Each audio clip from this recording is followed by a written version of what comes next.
Et on a le plaisir de retrouver Elisabeth Bell. Bonsoir. Bonsoir Adrien. Du site internet rdvludique.fr. C'est la rentrée, Elisabeth. Tout à fait. Et vous commencez fort avec directement un coup de cœur. Un coup de cœur. Oui. Un spectacle, Le bruit des loups, de Étienne Saglio, qui sera joué donc fin septembre au Grand T. Oui. Et c'est de la magie nouvelle. Est-ce que vous connaissez? Et non, pas du tout. Eh ben, je vais vous expliquer. La magie nouvelle, en fait, mélange la magie traditionnelle avec d'autres disciplines comme la danse, le théâtre, bien sûr. Il y a une histoire tout au long du spectacle, mais également, par exemple, du cirque, de la musique, et également beaucoup d'effets visuels. Et toutes ces disciplines sont mises au service de l'illusion. D'accord. Pour bouleverser la perception des spectateurs. Donc, dans Le bruit des loups, c'est un conte enchanteur qui va être raconté aux spectateurs, où en fait, on va partir d'un appartement aseptisé dans un monde trop propre, donc l'appartement d'un homme, et on va se retrouver dans une forêt envoûtante où il y a un grand cerf, un géant, des loups et tout un bestiaire fantastique. Donc c'est pas vraiment... un peu effrayant ça pour les... Non, c'est pas effrayant, c'est surprenant.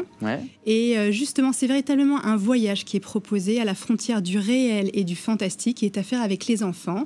Donc à partir de 8 ans, au Grand T, du 24 au 28 septembre. Et il reste des places, notamment en semaine, donc allez-y. Et ce week-end, la sortie incontournable, c'est le Grand Chambardement. Exactement, c'est le festival des arts de rue qui se déroule dans un jardin, étonnamment, et ça se passe à Grand-Champ-des-Fontaines sur tout le week-end, ça commence ce soir. Ouais. Et c'est vraiment un festival qui va être 100% insolite et familial, avec une programmation qui est particulièrement variée et de grande qualité. Il y a bien entendu des concerts, notamment c'est le rock qui est mis à l'honneur, et plus de 40 spectacles pour tous les publics. On va retrouver du cirque, du théâtre, mais également des gags, de l'humour, et même un spectacle de pyrotechnie. Et la nouveauté de l'année, c'est qu'il y a un moment dédié aux enfants, qui est le chambardement des enfants, le dimanche matin, avec des animations qui leur sont dédiées, avec par exemple un mur d'escalade et même un labyrinthe. Donc allez-y, ce week-end, il va faire un temps magnifique.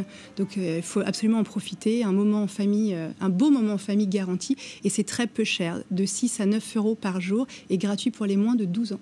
Donc, un très bon plan encore de votre part, Elisabeth. Et on termine avec un nouveau site, l'Agronaute. Et là, c'est pareil, il y a un moment pour les enfants, notamment autour du jardinage, je crois. Exactement. Le mercredi après-midi, de 15 à 17, c'est des ateliers de jardinage qui sont proposés.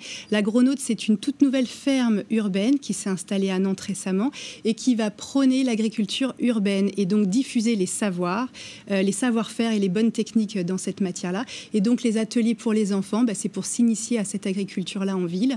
Donc, par exemple, pour apprendre à fabriquer une jardinière, pour aussi fabriquer du miel à partir de pissenlits, piquer et bouturer des plants, etc. Donc tous les mercredis après-midi jusqu'à début novembre, les enfants sont conviés de 8 à 12 ans. Donc à l'Agronaute. Merci beaucoup Elisabeth. Tous les bons plans, évidemment, c'est sur le site Le Meilleur de Nantes, rdvludique.fr. Merci. Et encore, on est modeste.